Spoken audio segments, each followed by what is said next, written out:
بسم اللہ الرحمن الرحیم۔ امید ہے سب خیریت سے ہوں گے، سب کی سلامتی چاہتا ہوں۔ نالج کی اس ویڈیو کا موضوع ہے اس پلے لسٹ کے لیے جو ہم نالج کی ویڈیوز کا کام کر رہے ہیں۔ امید ہے آپ کو بے حد پسند آئے گا، ہماری کاوش کو آپ سراہد پیش کریں گے۔ ٹاپک ہے سائیکالوجی، علم نفسیات۔ اس ویڈیو میں ہم علم نفسیات کے بارے میں بات کریں گے کہ علم ہے کیا۔ یہ تو سب بتاتے ہیں کہ شعور اور لاشعور کی بحث ہے، سائیکالوجی کے حساب سے فلاں بات ایسی ہے، فلاں بات ایسی ہے۔ یہ علم ہے کیا؟ یہ ہوتی کیا بلا ہے؟ ہم اس چیز پہ بات کریں گے، اسے استعمال کیسے کیا جاتا ہے، اور اس کے ساتھ قرآن اور نہج البلاغہ سے بات کریں گے کہ دین کے نزدیک نفسیات کیا ہیں، اور وہ کون سی نفسیات ہیں کہ جو قرآن اور نہج البلاغہ سے ملتی ہیں ہمیں۔ علم نفسیات ایک ایسا علم ہے جس میں شعور اور لاشعور کی بحث کی جاتی ہے۔ شعور انسان کے اندر پایا جاتا ہے، اسے تو آپ آسانی سے سمجھ سکتے ہیں۔ شعور کے ساتھ رہنے والی ایک اور چیز ہے جو اس سے جدا ہے لیکن اس کا ساتھی ہے۔ جہاں شعور ہے وہاں اسی دنیا میں، اسی کائنات میں ایک اس کا ساتھی ہے، اس کا جان پہچان والا ہے، اسے لاشعور کہتے ہیں۔ اس کے لیے میں آپ کو وضاحت کے ساتھ سمجھاؤں ایک بات کر کے کہ علم ایک علم ہے۔ ہر چیز کا ایک علم ہوتا ہے، لیکن علم خود ایک علم ہے، اور بہت سے مختلف علوم پائے جاتے ہیں۔ علم علیحدہ علم ہے، حکمت علم سے علیحدہ علم ہے۔ حکمت یعنی دانائی، دانائی یعنی حقیقتوں کا جاننا۔ ہر علم کی ایک حکمت ہوتی ہے، اسے جاننا فلسفہ بھی کہلاتا ہے۔ حکمت خود ایک علم ہوتا ہے، فلسفہ اسی کا ایک جز پایا جاتا ہے۔ علم علیحدہ، حکمت علیحدہ، ریاضی ان دونوں علوم سے علیحدہ۔ ہر علم کی ایک پہچان اور اس کی ایک سمجھ بوجھ ہوتی ہے۔ سمجھ بوجھ وہ جس سے وہ علم اپنا نظام ظاہر کرتا ہے، چلتا ہے۔ سمجھ بوجھ وہ چیز کہ جس کے ذریعے علم اپنا نظام ظاہر کرتا ہے، اور پہچان وہ چیز ہے کہ جس سے علم کو جانا جاتا ہے۔ کوئی بھی علم ہو، فلسفہ کیا ہے یہ تب تک سمجھ نہیں آئے گا جب تک اس کی پہچان کا نقطہ ظاہر نہیں ہوگا۔ یہ ایک پہچان ہوتی ہے جو دماغ میں آ جاتی ہے، انسان کے سامنے اس کے سمجھنے میں، جاننے میں آ جاتی ہے، تو وہ علم معلوم ہو جاتا ہے۔ کائنات میں جتنی بھی آپ چیزیں جانتے ہیں ان کی پہچان آپ رکھتے ہیں، جس سے ان چیزوں کا علم سمجھ آتا ہے۔ جیسے دوستی ہے، دوستی ایک پہچان کی چیز ہے، اسے پڑھا لکھا سمجھا نہیں جاتا۔ سمجھنے کی باتیں اس میں بعد میں آتی ہیں، اس کے لاجک بعد میں آتے ہیں۔ دوستی کی ایک پہچان ہے، ایک پہچان والا علم ہے جسے آپ پا لیتے ہیں۔ اب ان چیزوں کی سمجھ علیحدہ ہو گئی اور ان کی پہچان علیحدہ ہو گئی۔ ریاضی کی سمجھ اور اس کی پہچان علیحدہ، یہ سارے علوم مختلف ہیں۔ اسی طرح ایک علم دریافت کیا گیا جسے علم نفسیات کہتے ہیں، سائیکالوجی۔ اس سائیکالوجی کو سمجھنے کے لیے کہ یہ کیا چیز ہے، یہ کون سا علم ہے، یہ کیسا علم ہے، یہ ہے کیا۔ ریاضی کو تو ہم جانتے ہیں، اس علم اعداد کو تو ہم سمجھ چکے ہیں، لیکن اسے کیسے جانیں، یہ کیا ہے۔ اس کے لیے یونگ نے، جو کہ ایک علم نفسیات کے جاننے والے ہیں، انہوں نے یوں کہا ہے اور خوبصورت اس کی حد بندی کی ہے پہچان کے لیے، اس کی تصویر بنا کے پیش کی ہے کہ انسانوں کے دو گروہ پائے جاتے ہیں۔ یاد رکھیے کہ نفسیات کا تعلق دماغ کے پروسیس سے، دماغ کی کارروائی سے بتایا گیا ہے، لیکن یہ نفس انسانی کا علم ہے کہ انسان نفسیاتی طور پر اپنے نفس میں کیا سوچتا، سمجھتا، کیا چاہتا، کس چیز سے انکار کرتا ہے، اس کا قاعدہ کیا ہے، جبکہ نفس ایک باقاعدہ نظم چاہتا ہے۔ یعنی اگر میں اس کرسی پہ بیٹھا ہوں، اس کرسی کو دائیں جانب سے گھما کے میں بائیں طرف سے پھر اسی جگہ لے آؤں، تو نفسیاتی طور پر کیونکہ وہ باقاعدگی اور نظم چاہتا ہے، پھر میرا جی چاہے گا کہ میں اسے ویسے واپس لے آؤں اور یہاں بیٹھوں۔ یعنی جب تک میں اسے ایک دفعہ یہاں لایا ہوں اور بیٹھا ہوں، واپس نہیں جاتا، تو ایسا لگے گا کہ جیسے میں کوئی ادھورا کام کر کے بیٹھا ہوں، کوئی نقص سا لگے گا، بے نظمی سی لگے گی۔ یہ ہے نفس کا قانون۔ اس نفس کی پہچان، اسے سمجھنا، یہ علم نفسیات ہے۔ یعنی نفسیاتی طور پر، نفسی طور پر پیدائشی بچہ جو نفس لے کے آتا ہے، وہ کیا چاہتا ہے، وہ کیا جانتا ہے، اس کا شعور کیا کہتا ہے، جب وہ انسان اپنے آپ کو انسان کہتا ہے اور لاشعور کیا کہتا ہے، تو وہ یہ ہے کہ یونگ نے کہا ہے 2 قسم کے لوگ ہیں انسانیت میں، یعنی 2 جماعتیں ہیں، 2 گروہ ہیں۔ جب ان کے سامنے کوئی ایک فیصلہ لا کر پیش کیا جاتا ہے کہ جس کا ارادہ کیا گیا ہے، کوئی ایک فیصلہ کسی کی طرف سے طے ہوا ہے، وہ لایا جاتا ہے، تو ان 2 جماعتوں میں سے ایک جماعت ہے جو اس فیصلے کا انکار کرتی ہے اور اس کے سامنے احتجاج کرتی ہے۔ وہ جماعت کہتی ہے کہ یہ نہیں ہونا چاہیے، اور دوسری جماعت ہے وہ اس کی قائل ہو جاتی ہے، وہ کہتے ہیں یہ فیصلہ بہتر ہے، درست ہے اور ایسا ہونا چاہیے، اس لیے اسے قبول کیا جائے اور اس پر عمل کیا جائے، اس کو تسلیم کیا جائے۔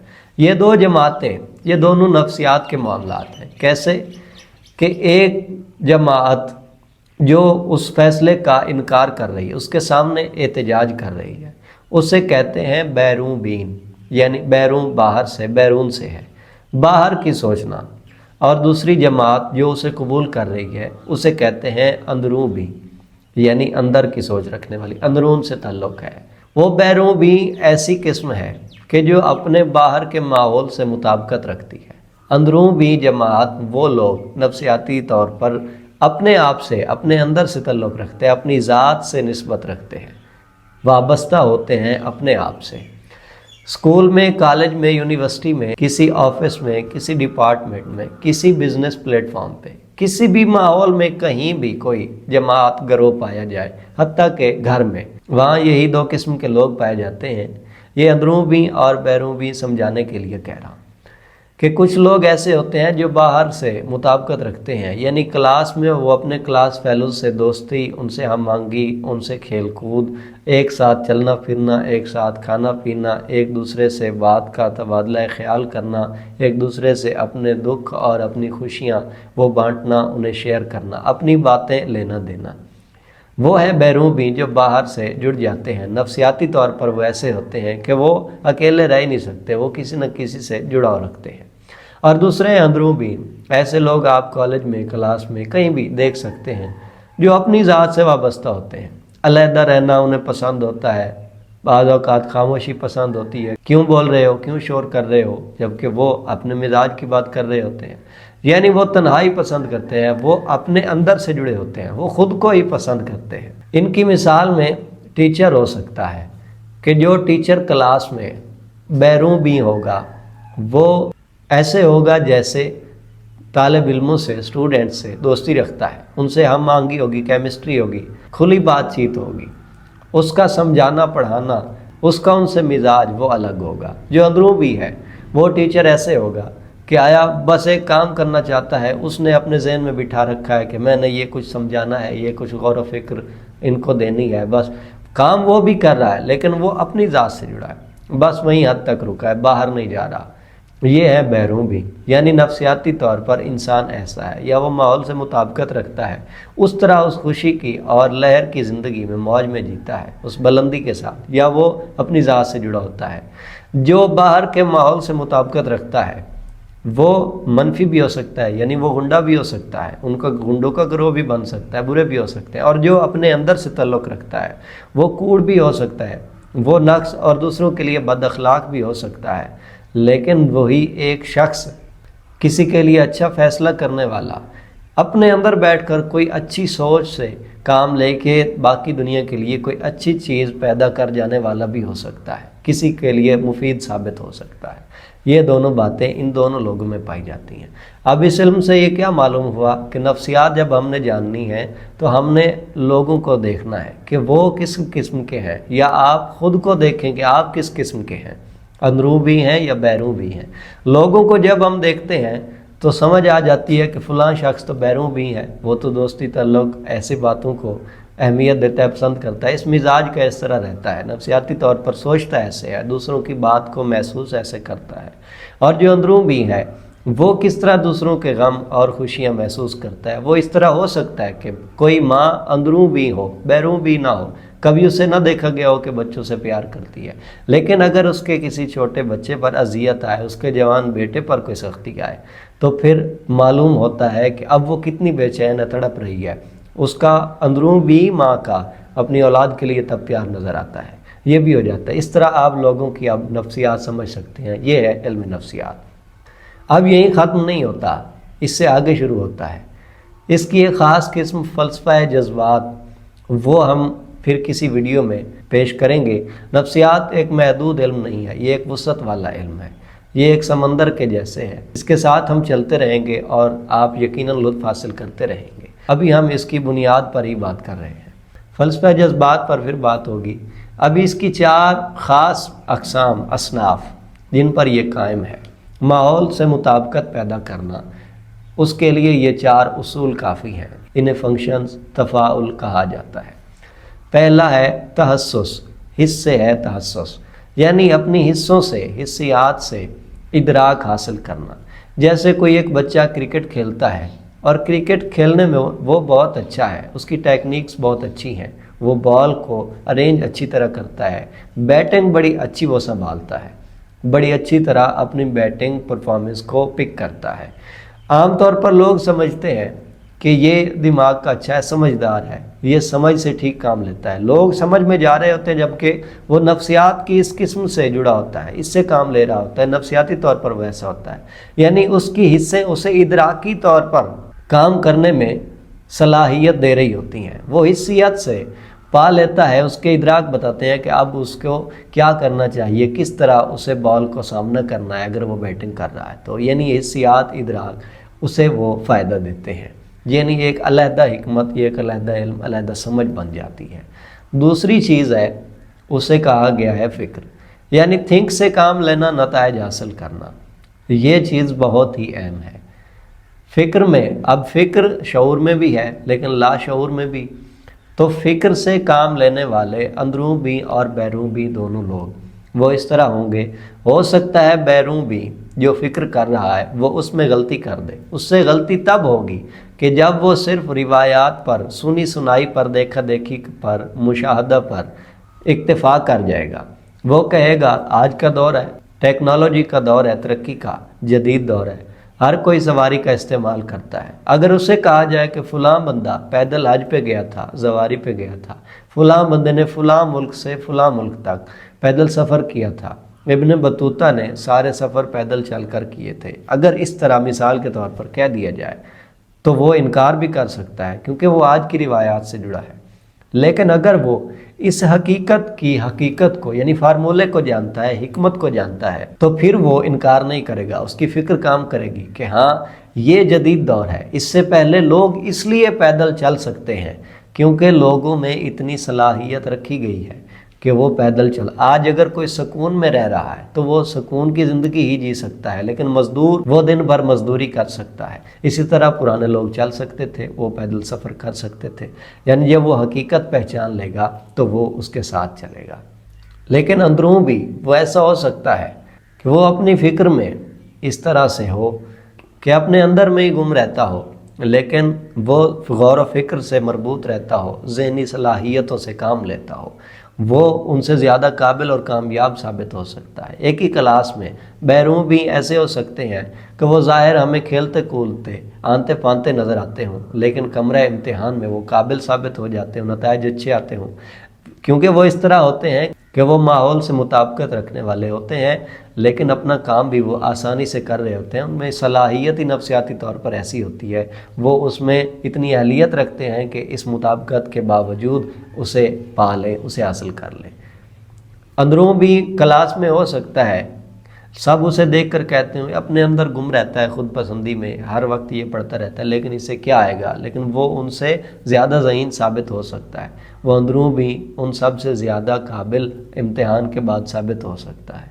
اب یہ فکر خیال کی بھی ہو سکتی ہے، حقیقت کی بھی ہو سکتی ہے۔ خیالوں میں بھی انسان فکر کر سکتا ہے، اس علم میں بھی، اور حقیقت کی فہم میں بھی سوچ سکتا ہے۔ اس کے بعد تیسری قسم آتی ہے جسے احساس کہتے ہیں۔ احساس یعنی کسی چیز کو اس کی قدر و قیمت سے پہچانا۔ بچوں کو پھول کے جیسے اہمیت کیوں دی جاتی ہے، یہ احساس کہلاتا ہے۔ جوان کی موت اگر سنی جائے، جوان کا قتل سنا جائے، جو کہ واضح طور پر ایک بری بات ہے، ایک ناقص بات ہے، کسی کو پسند نہیں، اور ایسا کیا بھی نہیں جانا چاہیے، ایسا ہو بھی نہیں سکتا، لیکن وہ کیا کہتا ہے، جبکہ قانون بھی ہے کہ قتل نہ کیا جائے کسی جوان کو، کسی کو بھی کسی انسانیت کے قتل کا جواز نہیں، دین نے بھی کہا ہے، مگر وہ نفسیاتی طور پر کیا سوچتا ہے، وہ جوان کے قتل کو پسند نہیں کرتا، یہ اس کا احساس ہوتا ہے جو اس کی نفسیات میں کام کر رہا ہوتا ہے اور اس کی قدر و قیمت بتا رہا ہوتا ہے۔ اب خود ہی دیکھیے یہ کتنی اہم چیز ہے، کتنی قیمتی اور بلند چیز ہے۔ اب یہ تیسری چیز احساس وہ ہے کہ یوٹیوب پر، سوشل میڈیا پر جتنی بھی چیزیں عام طور پر زیادہ وائرل ہیں، اس کا جذبات میں ان دو چیزوں سے تعلق ہے، ایک اسی احساس کے ساتھ اور دوسرا اس سے اگلی قسم وجدان کے ساتھ۔ وجدان کا تعلق جذبے سے ہوتا ہے، یعنی وجدان والے بعض اوقات اس طرح جوش و خروش میں رہتے ہیں، اس طرح اونچی اڑان میں رہتے ہیں، وہ یہ بھول ہی جاتے ہیں کہ کوئی ان کا جسم بھی ہے جو زمین پر ہے، پرواز میں ہی رہتے ہیں۔ یہ وجد بہت قیمتی چیز ہے۔ یہ وجد آپ پہچان سکتے ہیں کسی فوجی کو دیکھ کر کہ جب اس کے سامنے دشمن آتا ہے، کوئی ایسی بات کرتا ہے جو اس فوجی کی ڈیوٹی کے، اس کے عہد کے خلاف ہے، تو وہ اس کے سامنے جب فوراً ہی جوش میں آ جاتا ہے، جو چیز اسے مجبور کرتی ہے مقابلے کے لیے، وہ اس کا وجدان ہوتا ہے، اسے اس کا جذبہ، اسی کو وطن کی محبت کہتے ہیں۔ حالانکہ وہ ٹرینڈ ہے، ٹریننگ جانتا ہے، اگر وہ کمانڈو بھی ہے، سب کچھ جانتا ہے، لڑ سکتا ہے، لیکن اس کے باوجود اس کے اندر یہ وجدان پیدا ہو جاتا ہے، یہ جوش آ جاتا ہے۔ کئی صورتوں میں یہ وجدان آ جاتا ہے۔ عام طور پر ایک بندہ بیٹھا ہے، بے شک وہ ایک وکیل ہی ہو، اگر وکیل کے ہاں کوئی ایسی چیز ہے جس کے لیے کوئی ایسا مسئلہ ہے، گھر میں، دفتر میں کوئی الیکٹرانک چیز خراب ہو گئی ہے، کوئی بھی ایسا کام ہے، تو وہ اس کے لیے غور و فکر کرنا ایک علیحدہ بات ہے۔ نفسیاتی طور پر اگر وہ وجدان سے جڑا، اس کی نفسیات میں وجدان پایا جاتا ہے، تو وہ فوراً اسے مجبور کرے گا کہ اٹھو اور اسے ٹھیک کرو۔ وہ ایک اچانک سے جذبہ آئے گا جو اسے اس کے حل کی تلاش کے لیے اٹھا دے گا اور کہے گا اسے ٹھیک کرو، اس مسئلے کو حل کرو، اسے درست کرو۔ وہ اسے دیکھنے لگے گا، ہو سکتا ہے اور زیادہ تر ہو جاتا ہے ٹیکنیکل، وہ اس میں اس کی پریشانی کو ڈھونڈ لیتا ہے، اس مسئلے کو جا کے جان لیتا ہے اور اسے حل کرتا ہے، اس طرح وہ ٹھیک کر لیتا ہے۔ کئی ایک معاملات میں انسان ایسا ہوتا ہے۔ یہ وجدان اتنی قیمتی چیز ہے، اور جب اندروں بھی کے ساتھ وجدان کا تعلق ہوتا ہے تو وہ اجتماعی لاشعور سے تعلق رکھتا ہے۔ یہاں سے آگے جو بات سائیکالوجی کی ہے وہ پھر کسی ویڈیو میں بیان کریں گے۔ ابھی ہم قرآن کی طرف چلتے ہیں۔ قرآن نے کہا ہے سورۃ والشمس میں، بسم اللہ الرحمن الرحیم، وَنَفْسٍ وَمَا سَوَّاهَا فَأَلْهَمَهَا فُجُورَهَا وَتَقْوَاهَا، نفس کی قسم اور جس نے اسے درست کیا، آراستہ کیا، پس اسے الہام کیا اس کے فجور اور تقوی کو، یعنی الہام کر دیا اللہ نے نفس کو، تقوی بھی اور فجور بھی۔ الہامی طور پر اس میں محبت پائی جاتی ہے، دوستوں کی، بہن بھائیوں کی، ماں بیٹی کی پہچان پائی جاتی ہے، اسے تقوی کہتے ہیں۔ الہامی طور پر اس میں فجور پائے جاتے ہیں، جس سے کوئی ظالم بن جاتا ہے، کوئی رہزن بن جاتا ہے، کوئی کسی برائی میں پڑ جاتا ہے، یہ فجور ہوتے ہیں۔ جو اس نے سیکھا نہیں ہوتا اس کے لیے نالج یونیورسٹی کی ضرورت نہیں ہوتی، یہ فجور ہوتے ہیں۔ آگے خدا نے بتایا ہے قد افلح من زکاہا وقد خاب من دساہا، جس نے اپنے نفس کو پاکیزہ رکھا وہ فلاح پا گیا، کامیاب ہو گیا، اور جس نے اسے آلودہ کیا وہ خسارے میں، وہ گھاٹا اٹھانے والا ہے۔ یعنی تقوی پاکیزگی ہے، پاک رکھنا، وہ فلاح کی، کامیابی کی طرف لے جاتا ہے، اور فجور آلودگی ہے، اس سے دور رہنا ہے۔ یہ ہے انسان کا نفس۔ یعنی آپ اگر اسکول، کالج، کسی بھی ماحول میں رہتے ہیں تو آپ نے اپنے نفس میں جو قرآن نے ہمیں بتایا ہے اس میں تقوی سے کام لینا ہے۔ وہ چیزیں جو اچھائی کی ہیں، اسکول میں آپ نے دوستی چننی ہے، دوسروں کی مدد کرنا ہے، ایک دوسرے کے ساتھ رہنا، یہ بیرون بینی بھی آ رہی ہے، لیکن آپ دیکھیے قرآن بلند حکم دے رہا ہے، یہ نور بلند ہے۔ نفسیات کا علم جز ہے، یہ کل ہے، اس لیے آپ نے انسانیت کے حق میں سوچنا ہے، اس معیار پہ چلنا ہے، فجور سے دور رہنا ہے۔ اب نہج البلاغہ کی بات کریں۔ نہج البلاغہ میں جو مولا امیر المومنین علیہ السلام کا کلام ہے، اسے سننے کے لیے کوئی کسی گروہ یا طبقے کی، اسے پڑھنے کے لیے ایسی کوئی تفریق نہیں ہے۔ یوٹیوب پر جتنا بھی کنٹینٹ نہج البلاغہ کا ملتا ہے اس کے لیے دیکھیں کہ لوگ تفریق کے ساتھ نہیں آتے، ہر مکتب کے لوگ وہاں آتے ہیں اور سیکھتے ہیں۔ یعنی مولا امیر المومنین کی حکمت ایسی ہے، بلاغت ایسی ہے، وہ خطبات ایسے ہیں، ان میں جذبہ ایسا ہے، باریکی اور عقل ایسی ہے، ایسا شعور ہے کہ جو انسان قبول کرنے لگتا ہے، انسان کا نفس اسے پسند کرنے لگتا ہے، وہ ایسا تقویٰ ہے۔ تو معلوم ہوا کہ یہ شعور کے لیے عقل تک پہنچنا کمال نفس ہے، کمال نفسیات ہے۔ نفسیات میں مولا امیر المومنین علیہ السلام کی حکمت ہمیں عقل کی طرف اس انجام تک لے کے جا رہی ہے۔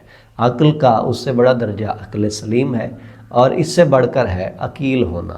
اس لیے آپ عقل کو پائیں، اس کے ساتھ رہیں، عقل سلیم سے کام لیں اور عقیل ہونے کو پہنچیں۔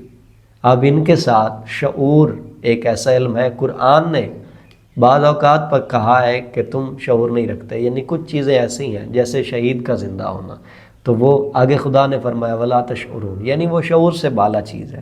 کچھ چیزوں کے لیے کہا ہے کہ تاکہ تم شعور سے کام لو، تو شعور سے کام لینا، شعور ایک بلند علم ہے، حکمت فلسفے کے ساتھ شعور ایک بہت بڑا علم ہے۔ اس کو پہچانیے، یہ آپ ایسا سمجھیے ایسی بہادری یا کسی مقام میں آپ کو ناکام نہیں ہونے دے گا، کہیں آپ کو غافل نہیں ہونے دے گا۔ شعر کی بہادری، اس کی شجاعت، اسے آپ شعور سے تعبیر کر سکتے ہیں، یعنی شعر ایسا شعور رکھتا ہے، خود سے تعلق رکھنے والی ہر چیز پہ خود کو حاوی پاتا ہے، یہ اس کے شعور میں ایسی بات ہے۔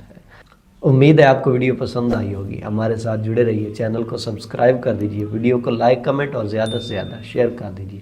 بہت شکریہ، سلامت رہیں، اور نفسیاتی طور پر یہ شکریہ آپ کو بہت پسند آیا ہوگا، یہ ایک ایسی چیز ہے۔